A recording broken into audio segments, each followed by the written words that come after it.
Voici ce qu'il faut savoir. Ce lundi 9 juin 2025, passons tout de suite au titre. D'abord, la situation générale à travers le monde. En Ukraine, la Russie et l'Ukraine ont procédé à un nouvel échange de prisonniers. Mais la guerre est loin d'être calme durant la nuit, des frappes aériennes russes ont touché Kiev et Odessa. Tragiquement, au moins une personne a été tuée, et plusieurs autres blessés, y compris des patients et du personnel dans une maternité touchée par des drones. Ces attaques maintiennent le monde en alerte, et le coût humain ne cesse d'augmenter. Pendant ce temps, au Moyen-Orient, la crise à Gaza fait à nouveau la une. Le président français Emmanuel Macron n'a pas mâché ses mots, il a qualifié le blocus humanitaire à Gaza de scandale et de honte.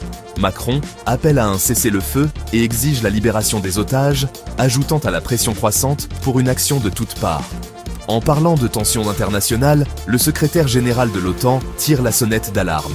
Il appelle à ce qu'il décrit comme un « saut quantique » dans les capacités de défense pour faire face à la menace russe. Cela signifie plus d'investissement, plus de coordination et une posture militaire plus forte au sein de l'Alliance. Maintenant, revenons à la France. En politique, Marine Le Pen a ciblé le bilan sécuritaire du président Macron lors d'un rassemblement du Rassemblement national. Ces mots ? Pas un champion, mon frère.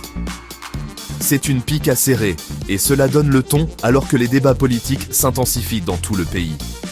Sur une note plus légère, les fans de tennis ont eu droit à un affrontement épique à Roland-Garros. La finale masculine a vu Yannick Sinner affronter Carlos Alcaraz. Le match a été riche en intensité, en longs échanges et en coups époustouflants, un véritable spectacle pour les livres d'histoire.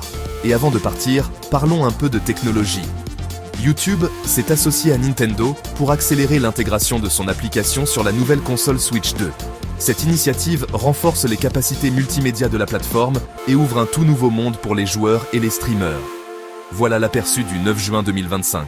Restez informés, restez curieux, et si vous souhaitez approfondir l'une de ces histoires, faites-le moi savoir dans les commentaires. Merci d'avoir regardé, et je vous retrouve dans la prochaine vidéo.